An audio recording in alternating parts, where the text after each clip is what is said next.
Welcome to Sounds of Resistance channel. In the 8th month of the Ukraine-Russian war, the mobilization efforts of the Russians still continue. The partial mobilization decision across the country, which has done a lot of damage to Russia, is about to officially turn into a full mobilization decision out of partiality. The mobilization of dictator leader Vladimir Putin and Russian Defense Minister Shoigu has hurt more than 300,000 Russian citizens so far. Thousands of Russian citizens who were not even remotely related to military training were recruited into the army and used in Vladimir Putin's historical plans. And the signals that this mobilization decision would not be limited to 300,000 people were given by both Vladimir Putin and the Russian Defense Minister Shoigu. The implementation of the mobilization decision, which included the minority republics of the Russian Federation, became more and more difficult with each passing day. Now regiments of Russian guards continue to hunt for volunteer citizens in the streets regardless of whether they are sick or old. Among the thousands of citizens mobilized into the Russian army, individuals with chronic diseases attract a lot of attention. If we talk about the lucky ones who escaped from the mobilization decision announced in Russia, approximately 1,750,000 Russian citizens either managed to leave the country and get rid of the oppressive regime of the Russian leader or fled from the Ukrainian fronts. The rest surrendered to the Kiev administration. Currently, there is still a great deal of activity at the border gates of countries such as Georgia, Armenia, Kazakhstan, and Turkey. Hundreds of thousands of Russian citizens prefer countries that do not require visas to avoid the mobilization decision. Currently, more than 1 million Russian citizens have left Russia, and Russian citizens, who form long queues at the border gates, do not plan to turn to their country for a long time. The remaining Russian citizens who cannot or do not want to escape Vladimir Putin's empire of fear continue their anti-mobilization protests. The protest demonstration against mobilization, which continued unabated throughout Russia, began to intensify, especially in the capital Moscow. We will now leave you with the most meaningful protest against Russian mobilization. The Council of Mothers and Wives of the Russian Federation rose up against Putin and took to the streets to overturn the mobilization decision. The mothers of 500 Russian soldiers sent to the Belgorod region with a mobilization decision in Russia came together and wrote in a letter to Russian President Vladimir Putin, Russian Defense Minister Sergei Shoigu and Belgorod region Governor Vyacheslav Gladkov. In their letter, the Council of Mothers demanded the return of hundreds of Russian soldiers to their main post and the return of 500 Russian soldiers sent to Belgorod. 500 Russian soldiers were sent to the Belgorod region to dig trenches. The Russian soldiers who have been there for a month are constantly bombarded and worked under this bombardment like slaves. The parents of these soldiers resorted to wherever possible, but no one responded to them. Stating that their sons did not receive military training, they only dug the ground to create a trench, pulled grass, walked for a while in the ceremony area and made preparations for the oath. The Russian mothers showed Vladimir Putin what the tears of rebellion meant with this letter they wrote. The Moscow region sent almost all the soldiers from the village of Mosrentgen to the front. It is claimed that the soldiers sent to the front from this region do not even have service contracts.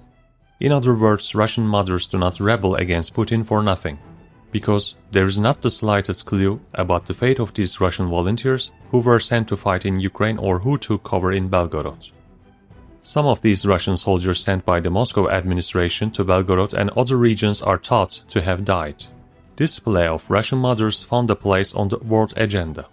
It has been reported that the Russian mothers who want the mobilization to end and the bloodshed in Ukraine to stop completely will continue their plays until they are reunited with their sons. Previously, intelligence information has revealed that summons were issued in the Russian Federation to carry out the mobilization plan regardless of age, health status and military experience, but that the mobilized did not have enough food, shelter and clothing. Despite all this, we know that the Moscow administration still continues its attempts to supply soldiers to the Russian army. With the most recently reported developments, statements by dictator leader Vladimir Putin and Russian Defense Minister Shoigu, the number of mobilized soldiers may even be increased to 1 million. It is awaited with curiosity what the Russian citizens, who cannot even get used to the figure of 300,000, will do in the face of the decision to increase the number of volunteers to be recruited to 1 million by mobilization. Another curious issue is why Russian leader Vladimir Putin aims to increase the number of mobilized soldiers to 1 million.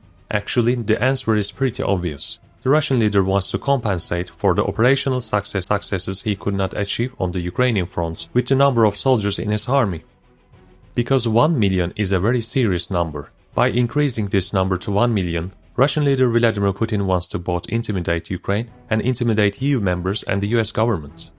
Putin wants to embellish this goal with threats to use nuclear weapons, but dictatorial leader Putin has so far failed to achieve even half of this treacherous goal. The mobilization decision announced in Russia could hardly bring together even 300,000 volunteer citizens. In fact, the Russian administration has recently launched the application of a video surveillance system in order to catch those fleeing the mobilization decision, especially in the capital Moscow. With this application, which was started in Moscow, it was planned to add a face recognition program to the security cameras on the streets of Russia.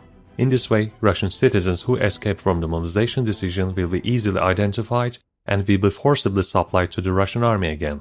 This is the pathetic situation for Russia has come to. Russian leader Vladimir Putin will begin recruiting, almost pleading with his army, because the vast majority of Russian citizens do not like Putin or his lousy administration. Now we move on to another scandal. Moscow hotels had to evacuate men of military age. Moscow City Duma Deputy Evgeny Stupin stated that the chairman of the council in Moscow requested that hotels and hostels provide information about male guests, age 18 between 55 years. The Moscow City Duma began collecting data on guests in order to identify citizens who did not do military service, including those who fled from military enlistment.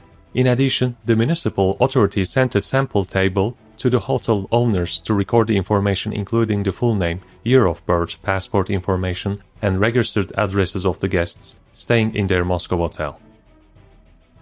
Stupin also issued a document from the Tverskoy District Military Commissariat stating that people and companies should help in the timely fulfillment of their mobilization duties. It is estimated that such practices will continue unabated in Russia. Until the mobilization of the 300,000 soldiers targeted by the mobilization decision is over, the Russian administration will introduce many more interesting practices, but according to the information concealed by the Kremlin administration. The intelligence data received reveals that more than 300,000 volunteer citizens have been recruited to the Russian army so far. It is estimated that Russian leader Vladimir Putin concealed this information in order to enlist many more Russian citizens and citizens of minority republics affiliated with the Russian Federation. Because the Russian leader was hiding the number of Russian soldiers who died in the Ukraine-Russian war from his citizens. And even the dictatorial leader Putin even took the Russian media in his palm in order to keep this information as a secret. But despite all the efforts of the Russian leader, disagreements still continue in the Russian army. The soldiers in the Russian army were almost in a position to carry out a collective uprising. This is one of the Putin's biggest fears. Thank you for watching us. To be notified of new videos, please do not forget to subscribe to our channel and turn on notifications.